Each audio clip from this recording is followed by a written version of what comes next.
The Lord of the Rings Book 6 Chapter 9 The Grey Havens. The cleaning work indeed required a lot of effort, but it took less time than Sandford.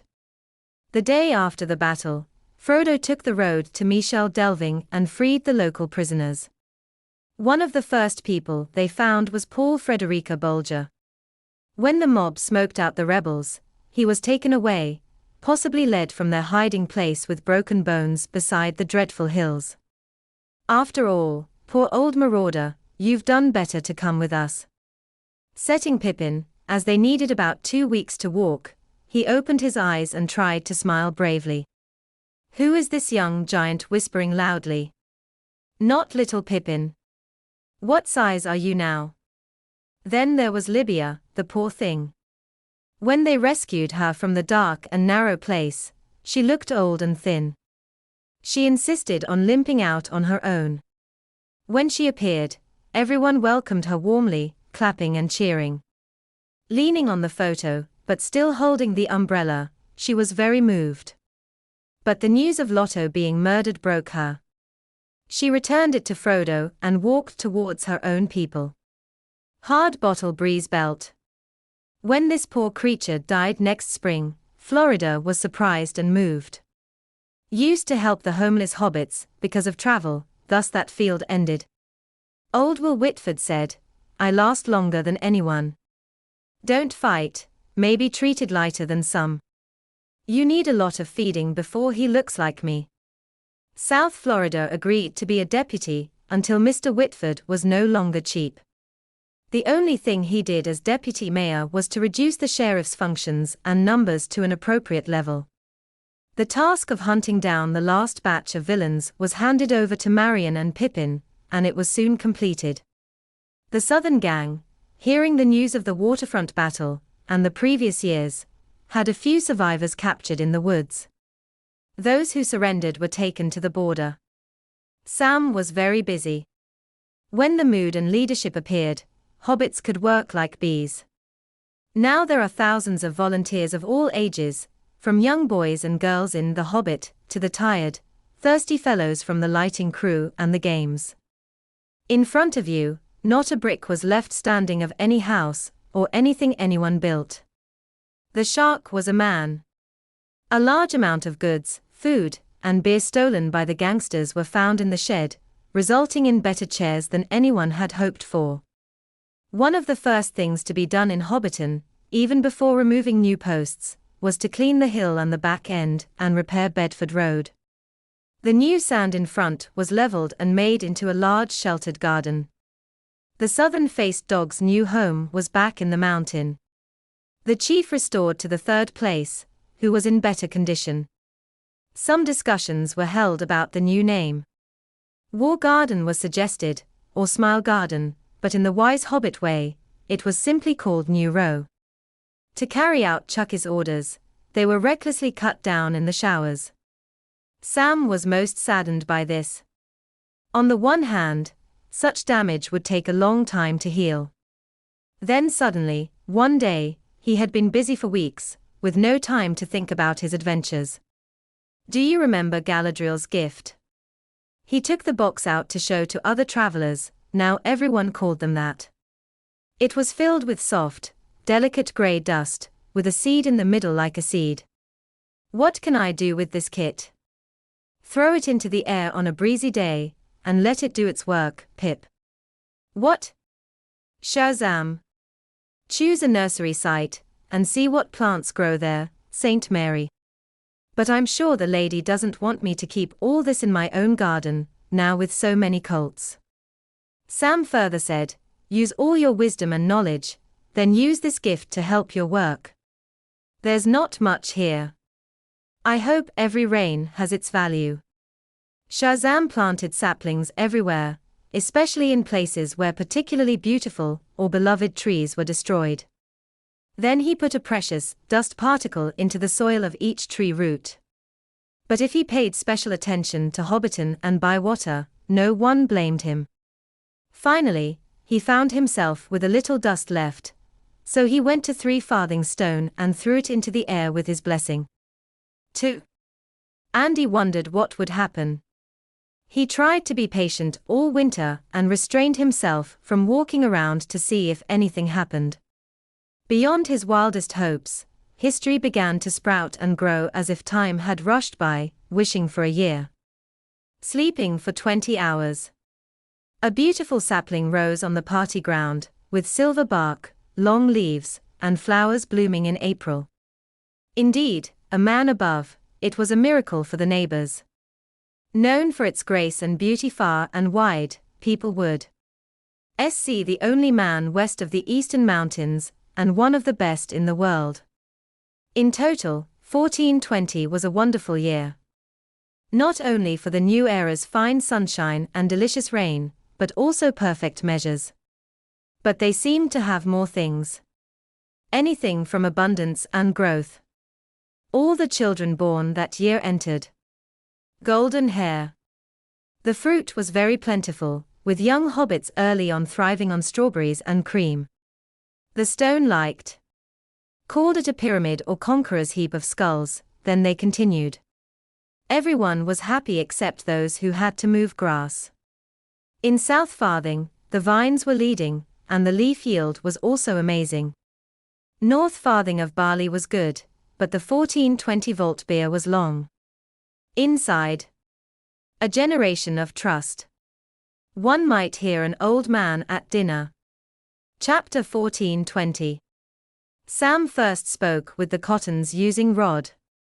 But when the new row was ready, he went with the head coach besides all the other neighbors. Let me guide the cleaning and restoration of the back end. So in early March, he was not at home and did not know Frodo did evil. On the 13th of the month, the cotton farmer found Frodo lying in bed. It was gone forever, he said. How old is Darren? The battlefield passed, and when Sam returned on the 25th, he said nothing. At the same time, begged for everything to be arranged. Marion and Pippin came from Crick Hollow, and brought back all the old furniture and equipment. So the old son looked the same as usual. When everything was finally ready, Frodo said, "When will you move in and live with me, Sam? You don't have to come if you don't want to," setting the photo. "But you know the lighting crew is close, and the widow will take good care of him. This is not Mr. Frodo, but..." "Then what is it?" "It's Rose. Rose Cotton. But since I didn't speak, she can't say so. And I didn't speak, because I had work to do first. But now I have spoken," she said. "Well, you've wasted a year, why wait longer? Waste disposal device. I wouldn't call it that. I still understand what she means. As you might say, I feel torn." Setting the photo. "You want to get married. Get married as soon as possible, then move to live with Rosie." So it was set. Sam Gumtree married Rose Cotton in the spring of 1420, which is also famous. If Sam thought he was lucky, lose you, he was even less self-aware. When all the repair work was planned and started, he lived a peaceful life. Wrote a lot. I'm browsing through all his notes. Dear old Will Whitford hosted the banquet for another 7 years. Marion Piper lived together at 3 o'clock for a while. The two young travelers shone in the shower with their songs, their tales, and their costumes. Noble. So bright. And Shields so gorgeous. Singing songs from afar with laughter. If they have now become large and magnificent. Nothing else changed, though. Frodo and Sam returned to normal dress, only wearing the long cloaks when needed. Let go of the paws and let the throat bring the beautiful brooch. All things are without windmills, but hope always gets better. Sam was busy and full of the brightness that hobbits hoped for. There was nothing that made him angry all year, except for some anxiety over his master's vegetables. Frodo quietly withdrew from all the king's activities, and Sam noticed that he did not have much honor in his own country. Few people knew about his deeds and adventures. Admiration and respect were mainly directed at Mr. Meriadoc and Mr. Peregrine, In the autumn, shadows of old adventures were restored. One evening, Sam walked into the study and found his master looking strange. His face was pale, and his eyes seemed to see far away. "Mr. Frodo, what's wrong?" "I'm wounded." "It never truly heals." Time continued to pass. In 1421, Frodo fell ill again in March. Sam and Rose's first child was born on March 25. They had intended to name him Frodo, but it was a girl, so they chose a floral name, Eleanor, after the little golden flower in the fields of Lothlorien. When little Eleanor was almost 6 months old, Frodo summoned Sam to the stable in the autumn of 1421. He told him it was Bilbo's birthday on Thursday, and they would go to the Grey Havens together. Frodo explained that they would leave Middle-earth with the elves. Though Sam had mixed feelings, he understood and supported Frodo's decision. On the way to the Grey Havens, they met Gilda and many beautiful elves, as well as Galadriel and Elrond. They traveled with these old friends and eventually met Bilbo. Bilbo was ready for another journey and would go with Frodo to the Blessed Realm in the west. Frodo told Sam he couldn't follow yet, but his time might come. He urged Sam to cherish the future, to enjoy the beautiful things in life and to live well. In the next few days, Frodo and Sam reviewed his writings. There was a large book with a red leather cover, its pages now nearly filled. Bilbo's fine hand covered many leaves at the beginning, but most of it was written in Frodo's strong, flowing script. It was divided into chapters, with chapter 80 still unfinished, and some blank leaves left. The title page had many titles, one after another crossed out: My Diary, My Unexpected Journey, There and Back Again, What Happened After, The Adventures of 5 Hobbits, The Story of the Great Ring, compiled by Bilbo Baggins from his own observations and the accounts of his friends, What We Did in the War of the Ring.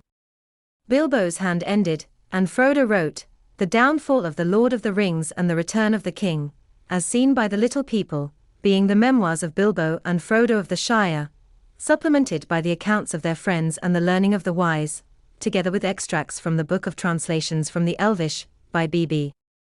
It's almost finished, Mr. Frodo, said Sam. I have finished it, Sam, said Frodo. The last pages are for you. One golden morning, Sam didn't ask where they were going. They traveled along the stock road, over the hills, towards the woody end, where the trees were. As the afternoon wore on, they came to a place where the Black Riders first appeared. Frodo pointed to the left, and they saw a vision of the past. It was evening, and the stars shone through the windows in the eastern sky. Then they turned and continued down the hill, between the hazel thickets. Sam suddenly realized Frodo was softly singing an old walking song, but the words were not quite the same. When they came to the Grey Havens, they met Gilda and many beautiful elves, and Galadriel, Elrond and others. There was a white ship waiting, and Frodo greeted Bilbo, who was ready to embark on another journey. Well, here at last, dear friends, on the shores of the sea comes the end of our fellowship in Middle-earth. Go in peace. I will not say, do not weep, for not all tears are an evil. Sam cried, Where are you going, master? To the Havens, Sam, Frodo said. But I cannot come. No, Sam. Not yet. Sam was left standing on the shore as the ship sailed away, but he knew he had much to enjoy, much to be, and many things to do. He had a full and rich life ahead, filled with joy and beauty, and began in his eyes. I thought you would enjoy many, many years in the Shire, Frodo said. So did I, replied Sam, but I am already too deeply wounded. I tried to save the show and have preserved it, but it is not for me. It must often be so, when things are in danger. Someone has to give them up, lose them, so that others may keep them. But you are my heir. Everything I have and might have had I leave to you, and to Rosie and Eleanor. Frodo's guidance will come to you. Add in Merry and Pippin, and maybe more, for I could not do it all. Your hands and wisdom are needed everywhere. You will become the following map, as long as you wish to be, and the most famous gardener in history. You will read from the Red Book, and keep the memory of the lost age, to remind people of great dangers, and to love their own land more deeply. This will keep you busy and happy as long as you are part of the story, the one we wrote together. Then the road took Frodo and Sam. The third age was over, and the age of the rings had passed. With them went many of the high elves who no longer stayed in Middle-earth. They were filled with a kind of sadness, but it was happy and not bitter. Frodo and Sam traveled with the elves. They walked through the White Downs and came to the far-off lands, to the grey havens of the long Firth of Lorn. There, Círdan the shipwright met them at the gate. He was tall and had a long beard.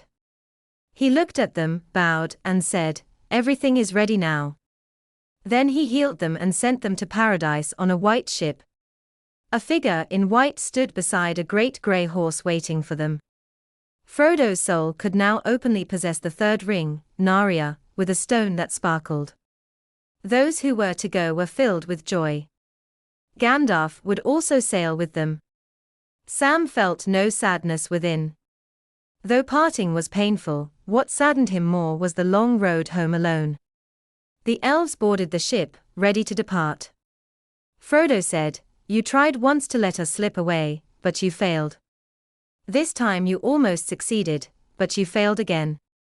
At the sea's edge, the fellowship of Middle-earth came to an end. Frodo kissed Merry and Pippin, and lastly Sam. The ship sailed west into the open sea. The air was fragrant, and the sound of singing came across the water. He felt a dreamlike peace, as if in the house of Bombadil, with a grey rain curtain turning all to silver glass and rolling back, revealing a white shore and a swift sunrise. Sam stood at the grey havens, looking west into the mist. He stood there until nightfall, listening to the sound of the waves and the whispers they carried to his heart. Beside him were Merry and Pippin. They stood in silence until the three companions turned and slowly began their journey home. They spoke not a word until they returned to the baths, and then they sang a song. The road climbed over the downs and onto the East Road. Back home, Merry used his pipe as they walked to Buckland. As they sang again on their way, they reached Sam's house where yellow light and inner warmth awaited them. Dinner was ready, and Rosie brought him inside. She sat him in a chair with Elanor on his lap,